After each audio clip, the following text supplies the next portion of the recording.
Welcome to the Chinese Lore Podcast, where I retell classic Chinese stories in English. This is episode 4 of Investiture of the Gods.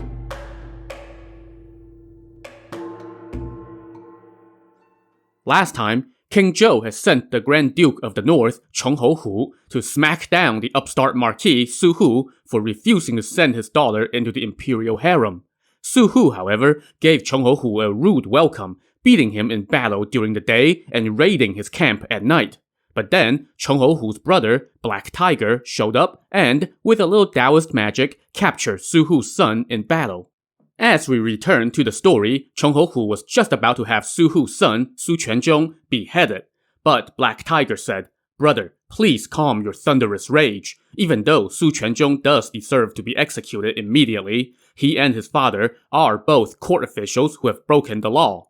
They should be taken to the capital for His Majesty to deal with. Besides, Su Hu's daughter is very beautiful, so His Majesty will probably show them clemency. If he pardons their crime, then won't we be in trouble for executing them? And then we won't get any credit for our victory. Besides, the Grand Duke of the West, Ji Chang, has not arrived yet. No point in the two of us shouldering all the blame. Why not lock up Su Quanzhong for now? Once we sack the city of Jijo, we can arrest his entire family and take them all to the capital for His Majesty to deal with. That is the best course of action." That convinced Chonghou Hu, so he relented and just locked up the prisoner while he and his brother feasted to celebrate their victory. Inside the city of Jijo, scouts reported to Su Hu that his son had been captured. "I told him," Su Hu lamented. "He refused to listen to his father and was too full of himself, so it's no surprise that he got captured. Alas, some hero I am, my son has been captured and the enemy is on my doorstep. Jijo will soon belong to someone else. What should I do?" And then a light went on in his head and he realized the root of all his troubles. "It's all because I had my daughter Daji," he thought to himself. "That corrupt king listened to the wicked and has brought calamity to my house and the people. It's all because I fathered that unworthy girl.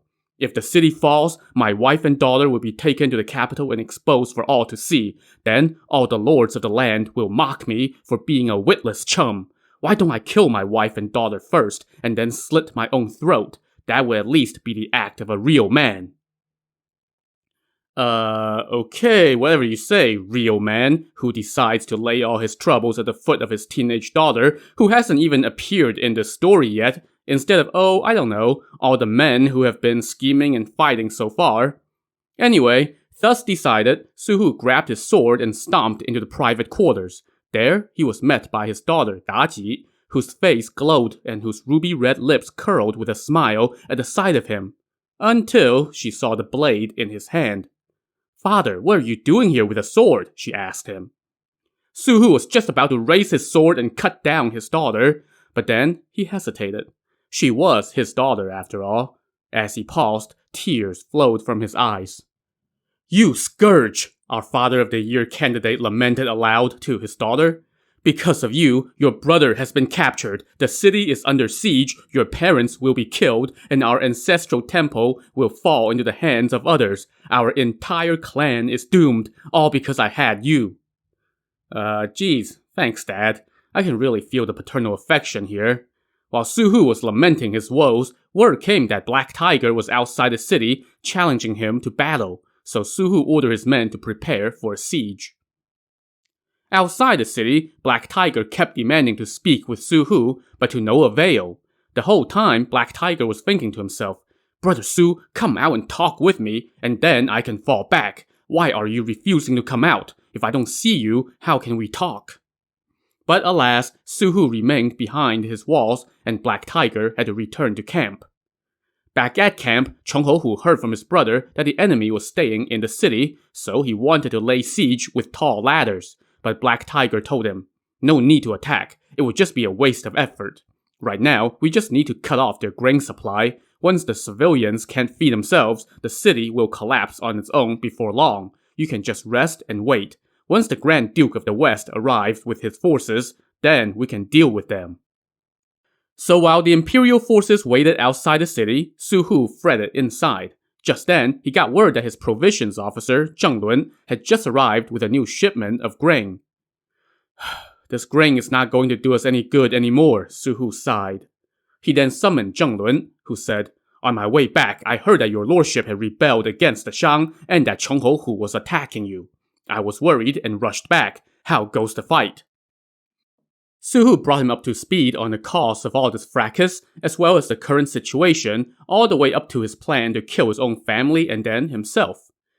As for you officers, you should pack up and leave, Su Hu said. Go offer your service somewhere else and pursue your own success. At that, Su Hu started to choke up, but Zheng Lun shouted, My lord, are you drunk, high, or just gone crazy? Why do you say such inappropriate things?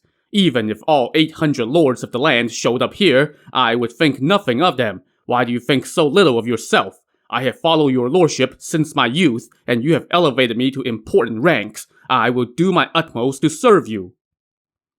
When Su Hu heard this, his first reaction was to say to the other officers present, That guy must have inhaled some bad air on his way here. He is speaking nonsense. Let's not even mention the 800 lords of the land. Just that Black Tiger alone is enough. He has learned Taoist magic that can stun gods and demons. No one can match him. How can you underestimate him? Zheng Lun put one hand on his sword and declared, My lord, if I do not capture Black Tiger alive, I will offer my head to you in front of all the officers here. Before Su Hu could even give him a command, Zheng Lun stormed out, hopped on his horse, grabbed his 2 demon-taming staffs, and galloped out of the city with his 3,000-strong Black Raven squadron. They lined up and marched to the front lines like a black cloud, and then Zheng Lun demanded to see Black Tiger. Black Tiger soon came out, they traded some trash talk, and quickly got down to trading blows with their weapons.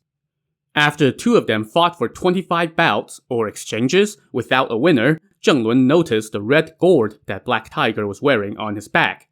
Recognizing that as a cliché calling card of anyone involved with Taoist magic, Zheng Lun thought to himself, My lord said Black Tiger had learned unusual magic, so he must have something up his sleeve. I should stage a preemptive strike.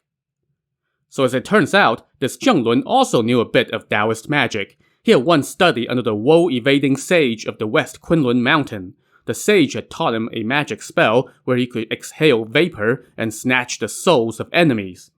Later, the sage told Zheng Lun, I like you, but I think your best career path lies in industry, not in the Taoist ivory tower. So he sent Zheng Lun to Jijo to pursue rank and wealth. So anyway, back to the fight. Zheng Lun now waved his staff in the air, and his 3,000 Black Raven troops shouted in unison and lined up in a long serpentine formation. Every one of them wielded hooks and chains and started charging forward at lightning speed. Black Tiger saw that they were charging in, as though they were ready to capture somebody, but he hadn't even lost the fight yet, so he was a little confused. Just then, a sound rang out from Zheng Lun's nostrils like that of a ringing bell, followed by 2 gushing beams of white light. Immediately, Black Tiger started to feel dizzy, and his vision blurred. In the next second, he fell headfirst off his horse. The Black Raven troops swarmed in, and by the time Black Tiger came to, he discovered that he was already tied up. That scoundrel really has some crafty tricks, Black Tiger thought angrily. How did he manage to capture me? While he was trying to figure that out, Zheng Lun and his men took him back inside the city to report their victory.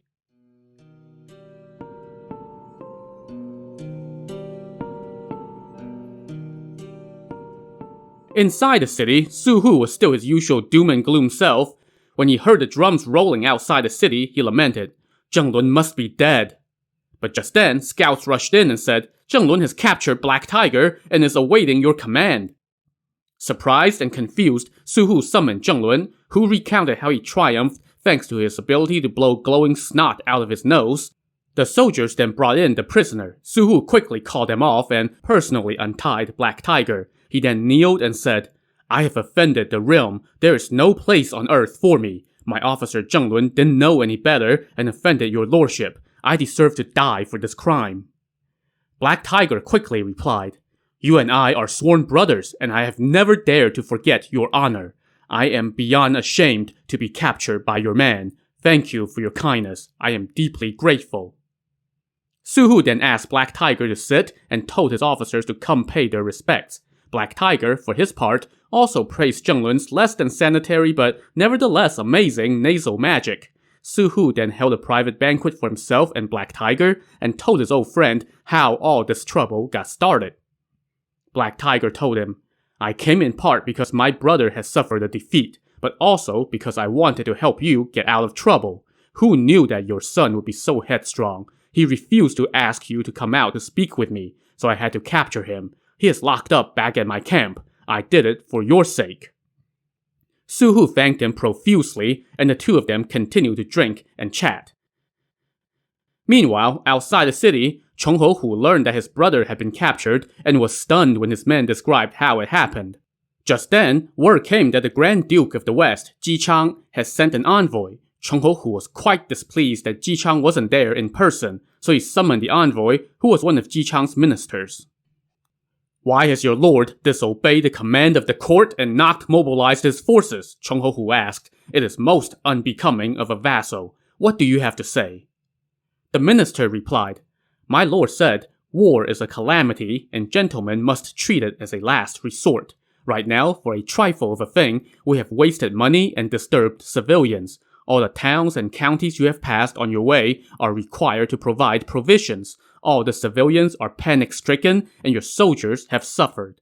So, my lord has sent me to deliver a letter to quell this strife, make Su Hu send his daughter to the court, and put an end to this war.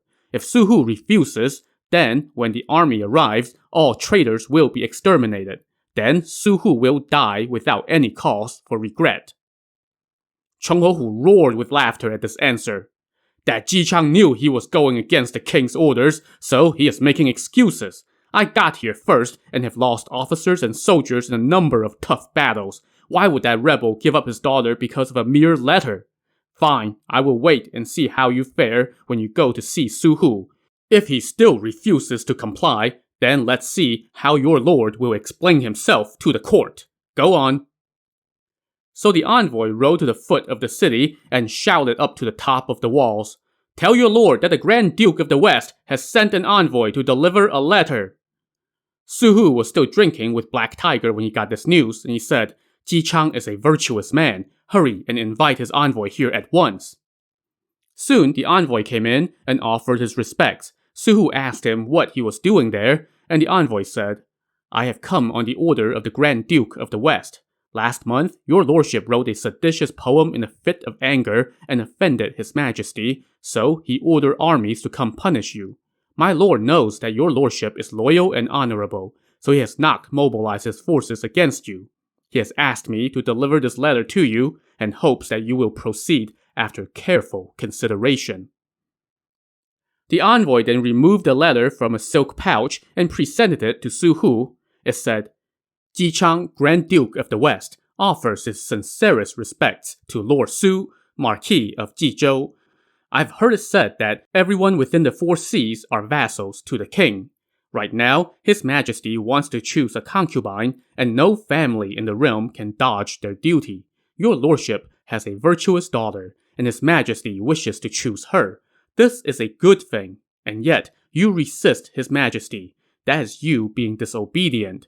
And what was your intent in posting that poem on the palace gates? You have committed an unpardonable offense. Your priorities are misplaced. For the love of your daughter, you have turned your back on your duty to your lord. I have often heard of your loyalty and honor, so I could not bear to sit and watch, and therefore I submit this advice to help you turn calamity into prosperity. I hope you will listen. There are 3 advantages to sending your daughter to court. First, your daughter will enjoy the favor of the king, and you, her father, will be honored as a relative of the imperial house and enjoy the attendant riches. Second, Jijo will remain untroubled by war, and your whole family will be safe. Third, the civilians and the army will not suffer the ravages of war. But if your lordship persists on your misguided path, then you will soon suffer 3 calamities. First, Jijo will fall, and your ancestral land will be lost. Second, your whole family will be exterminated. Third, your soldiers and civilians will suffer disaster. A true man should forsake small concerns for matters of great importance. Do not destroy yourself like a common fool. You and I are both vassals of the Shang, and I cannot help but advise you honestly. I hope you will heed my words and make a quick decision." After reading this letter, Su Hu said nothing for a long time and just kept nodding as he considered Ji Chang's words. Noting his silence, the envoy said, "My lord, you must not tarry. If you follow this advice, then one letter can end this war. If not, then when I return to my lord, he will mobilize his forces. You should obey the will of heaven, make peace with your fellow vassals, and spare your army further suffering. My lord is trying to help you. Why do you say nothing? Please issue your command so we may proceed." Su Hu turned to Black Tiger and said, "Brother, come take a look at this. Ji Chang's letter is right on. He really is all about the country and the people. A truly honorable and compassionate gentleman. How can I dare to refuse?" So, if I were Su Hu's officers, soldiers, or family, I would be super annoyed with him right now. I mean, this whole war started because he was so offended at the idea of his daughter being the king's concubine that he stormed out of the palace in a huff, shouted about what an intolerable state of things it was, and declared a rebellion. It was apparently such a matter of deep conviction that he was ready to kill his wife and daughter instead of surrendering, and his officers and soldiers certainly did their part. Sure, his son got captured, but on the whole, he was still coming out on top in the fighting so far. And now, because of one letter, he was like, "Oh yeah, never mind, just kidding everyone, my bad." In any case, Su Hu treated the envoy to wine and the next day bestowed gifts upon him and asked him to go back home first and tell his lord that Su Hu would send his daughter to the Shang court shortly to repent for his offense. While the envoy hurried back home to his lord's territory in the western Qi mountains, Black Tiger told Su Hu, "Brother, since the matter is decided, you should prepare at once and send your daughter to the capital. If you delay, there might be complications. I will take my leave and go release your son back to you. My brother and I will take our forces home and report to the court to put in a good word for you. Don't get any other ideas and cause more disasters." Su Hu said, "I am grateful for your affection and the virtue of the Grand Duke of the West. How can I allow my love for one daughter lead me to my doom? I will prepare without a second thought. But my only son is a prisoner in your brother's camp. Please have him released at once so as to put my wife at ease. I will be forever grateful." "No worries, brother," Black Tiger reassured him. "I will go send him back shortly." The two took leave of each other. When Black Tiger returned to camp, he went to the command tent and saw his brother Chonghou Hu, who complained to him, "That Grand Duke of the West, Ji Chang, is so despicable. He refused to mobilize his army and watched me lose. And then yesterday he sent an envoy with a letter to convince Su Hu to send his daughter to the capital. I still haven't seen that envoy report back yet.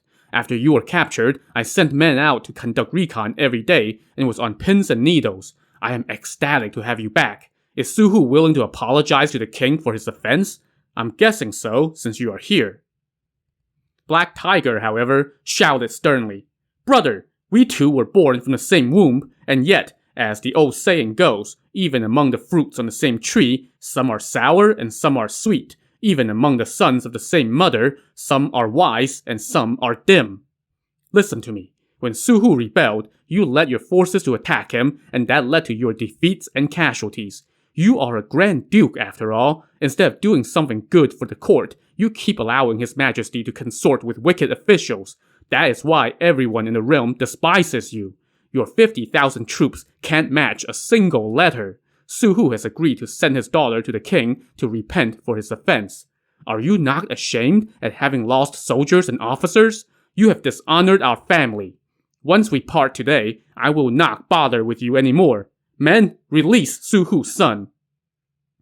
The soldiers did not dare to disobey Black Tiger, so they released Su Quanzhong, who thanked Black Tiger profusely. Black Tiger told him, "Please go tell your honorable father to set out for the capital at once. I will submit a memorial to the king on his behalf." So while Su Quanzhong headed back home to Jijo, Black Tiger took his men and stormed off in a huff back to his home base of Caozhou. Chonghou Hu, meanwhile, was ashamed by his brother and could do nothing but pack up his army and go back to the capital, where he reported his less than successful campaign and asked for forgiveness.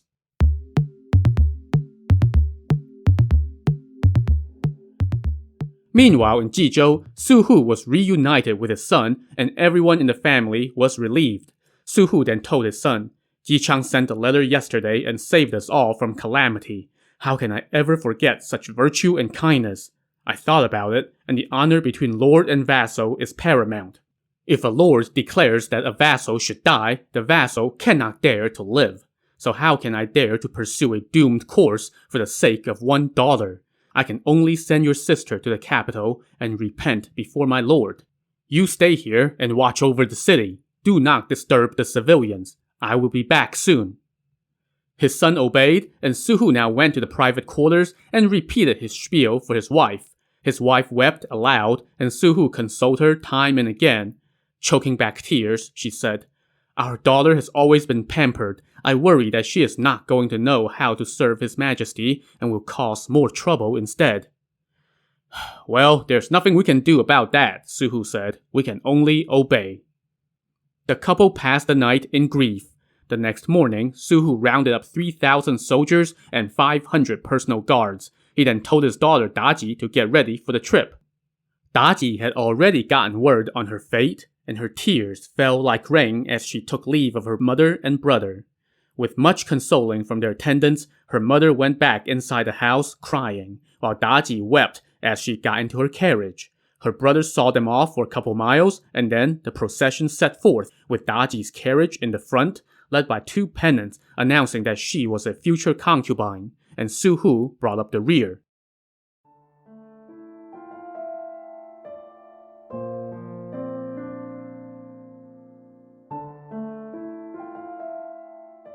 Days passed on the road, and the journey was uneventful. One day, the procession arrived at the city of Enzhou, and there they stopped at the local government guest house. There, they were met by the station officer, and Suhu asked him to prepare the guest house to receive the future concubine of the king. "My lord," the officer said, 3 years ago, a demon appeared on these premises. Ever since then, no one has stayed here. For the sake of her ladyship's safety, may I ask you to seek lodging at the military hostel down the road?"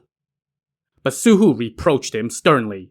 "The king's concubine doesn't have to worry about a mere sprite. She can only stay at guest houses. What is this nonsense about staying at a military hostel? Go clean up the guest house at once, or you will be sorry."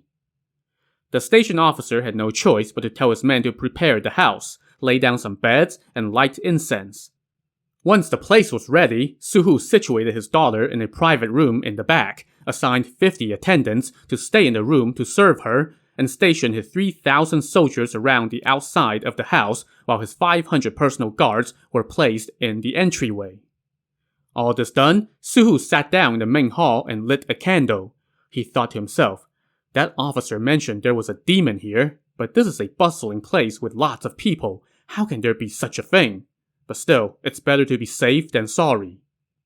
So he kept a leopard tail staff nearby for protection, and then, to pass the time, he read military texts under candlelight. As the evening passed, he heard the watch drums in the city signal that it was now 7 p.m. Still feeling a bit uneasy, he grabbed his staff and quietly walked to the back to check on his daughter. He saw that both she and her attendants were sound asleep. Thus reassured, Suhu went back to the main hall and returned to his military books. Before he knew it, it was 9 p.m.